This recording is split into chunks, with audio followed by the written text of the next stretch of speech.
Reminds me of, for years. Oh, is this an example that you're going to Yeah. I had a cyst on my head, and some people probably know about it. I'm sure some people noticed it at some point. A lot of people didn't. I was really self-conscious of it and would cover it. I would comb my hair was shorter then, but I would comb my hair across it. Yeah, it sat right at like your hairline. Just a little, right on the hairline at the top of my forehead. I don't even know what side it is anymore. I don't know. It was like off to the side on one side. It was this side. It was right here. So I would comb my hair across to like almost like coif it so it would like block it out. But it grew. It started out small, and over years, this thing got bigger and bigger and bigger. It looked like a horn. No offense. Yeah, it was literally. It was like a little off center, but it was kind of like a unicorn or like a rhinoceros. It was probably about the size of a quarter in diameter. If you're in America, like American currency. But yeah, it was like at least like an inch wide. Yeah, it was big. And it protruded, at least an inch. It was like half a golf ball sticking out of my head. And for years, I was really, really self-conscious of it. I would notice people looking at it when I was talking to them, and their eyes drift up, and I'd be like really uncomfortable. But I didn't have health insurance, didn't really have a lot of money. We had started this company, and we weren't making a ton of money just yet. So I didn't ever go see a doctor, and I don't go see doctors. Another thing about me is I don't go see doctors, which is going to come up in this story as far as growth. So eventually it got to a point where I couldn't handle it anymore, and was like looking into... because it began hurting you. It was hurt. Like there were things I couldn't do. It would hurt. Like anytime I bumped it, it hurt really bad. You couldn't wear hats. There was hats I couldn't wear. I couldn't do like I stopped training my neck because I couldn't do neck bridges because it was like around my forehead. So it was in the way, and it was ugly. So I started looking into ways to get rid of it, and one of the ways was like a hot compress, and you just put a hot compress. I think I was like 5 years too late for that. I tried it a little bit, didn't really do anything. And then everything kept saying like apple cider vinegar, apple cider vinegar, apple cider vinegar. I'm a huge apple cider vinegar fan. I think it's a magical elixir, and people, if you're not drinking apple cider vinegar every day, you should be. You can also use it as a topical treatment for things like cysts. Mm-hmm.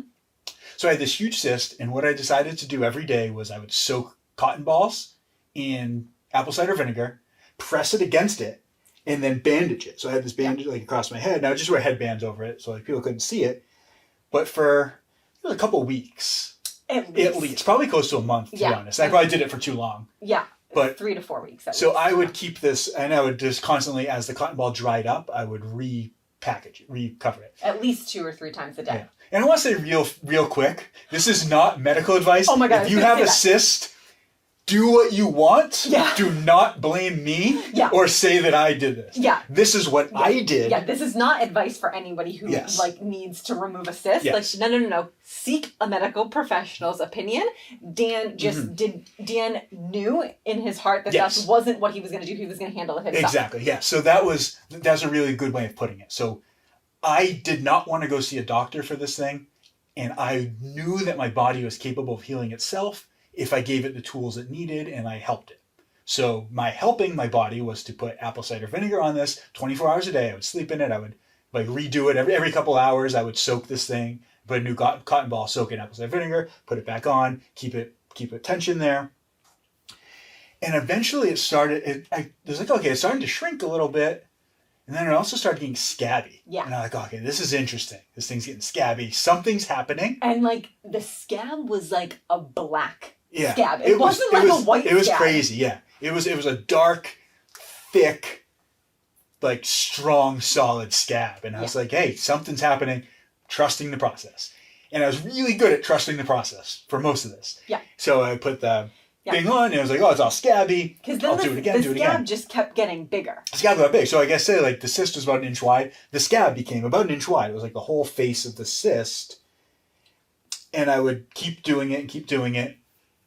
And then one day I decided, after it was probably about 3 weeks, maybe closer to a month. Yeah. I was like, okay, I'm going to pick off the scab because it's getting huge. Yeah. And I'm going to see what happens. And I start ripping away the scab. I realized that as I got the edges of the scab loose,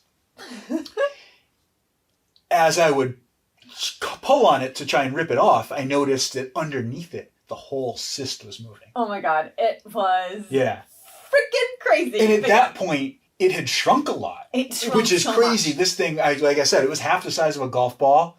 And it shrunk down to way smaller. It was probably like a nickel. And maybe even like a dime.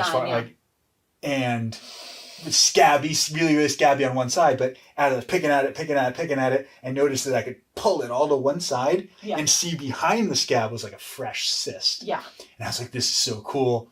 I'm going to keep picking at it. And I noticed it was getting looser and looser. Almost like a loose tooth. Yes. We're going to have a new series. Instead of Dr. Pimple Popper, it's going to be Dr. At-Home Cyst Removal. Just kidding. Yeah. Although any networks, we're happy to hear your pitches. Yeah. And I do have some videos. Yes. Maybe, we should probably try to put out some of these videos. We'll do the videos. Yes. But yeah, as I noticed it started moving and I could kind of get behind it. Oh my God. And then, I just went for it. Yeah. I wasn't planning on it. It just seemed right, and I ripped the whole thing out. Oh my God, it was insane. And it was nuts. It was such a crazy feeling. Like, I wish that everybody could feel it, because it was so, exciting, scary, and liberating at the same time. It was to have this thing out after years of, hating it. It was so nice to, pull that thing out. Yeah. But when I pulled it out, there was a hole. It was a crater, to say the least. And just from my experience, I didn't feel your emotions, but I felt mine, because I was basically watching you perform surgery on yourself and was like, holy bananas, what the F is going on? I was really trying to stay calm for you. Because you did a great job. Because once you took it out, when I say gaping hole, that's an understatement. It was holy shit. It was legitimately a hole in your head. There was no hair around it because that came off with the scab. A lot of the hair had fallen out where the apple cider vinegar was. And then there were also, when I pulled the scab off, or I pulled it out, there was literally hair coming off. Yeah. And then you had the cyst in your hand, and it was just looking at it, oh my God, that was in his body. That was mind you, again, you had said, it had shrunk so much. It was hard and it was small. Yeah, it was crazy. The apple cider vinegar did something amazing. Yeah. And it fully released it, and there were no roots, there was nothing left. Nope. But there was a hole, and when I saw the hole, I freaked out, because the whole reason I wanted to do this was because it was this unsightly, ugly lump on my head that I wanted to get rid of. Yeah. And then I was like, I just went from a lump to a hole. Yeah. And this isn't good. I panicked. He panicked to the umph degree. Yeah. Now, obviously we do have people that we know who listen to this show, so that you'll know Dan. Dan is very calm, cool, and collected.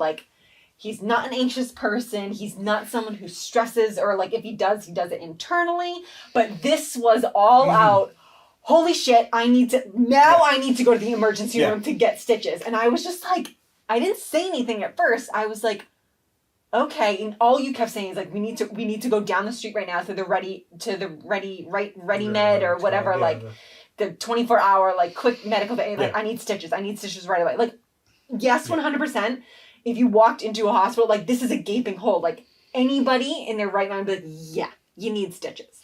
Yeah. This is sort of the point. This is why I wanted to tell this story. Yeah. Is for a month or however long it was, I completely trusted in the process. I'm oh yeah, my body can heal itself. Apple cider vinegar is amazing. Everything's going to be perfect. Nice, smooth sailing. And then I had this moment when I took it out and there was this hole. And I'm for the rest of my life, I'm going to have a hole in my head. Yeah. Because it wasn't a fresh cut in the same way. Not the same if you cut yourself and you're okay, I can see that healing. This was a crater. It was like somebody slammed a ball off my head and just put that indent into it. Yes. And I lost my faith in the process. Yeah. Limiting beliefs stuck in. So this doubt of who do you think you are? You're not a doctor. Basically got me. Yeah. And I was I need to go get a professional right now. This was a mistake. I need stitches so that I don't look like an idiot for the rest of my life. And you were just no, you made it this far. Yeah. Your body can heal itself. I know. I'm sorry. I don't want to steal. I was going to say I was much more gentle. I don't know. That is not true. I said to you, just take a breath. Because you were literally hyperventilating. I said, take a breath. Like, you have to realize what you just did to your body and what it's done for you through this process of taking it out. I said, if you want to go get stitches, I will walk with you to the ready man. They said, yes, I will be there. If that's your decision, I will go with you. Yeah. I said, but realize what you just did and the capabilities of your body. Like, this will heal. Let's take a minute. Let's get all the blood off. Let's just dry it for a little bit. Because I did also say it was literally a hole. And I made the point that if we go get stitches, they're going to stitch it where it closes. It's going to look like almost like a hot dog. And that is going to, do you know what I mean? And like that, I was like, that's going to in and of itself scar. Like, just take a minute, just take a breather. Like, let's take a couple. And then you were like, all right. That was it. Yeah. So you did, okay, maybe you were more gentle. No, you're definitely more gentle than I put it. But that's like the message that I got was stop being a bitch. Like, trust yourself. Yeah. You've got this far. Yeah. You can finish it. Yeah. And I like stopped, took a couple breaths, and I was like, all right, we'll just cover it again. We covered it with the gauze. And let's just do the same thing without the apple cider vinegar. Put a bandage over it. Yep.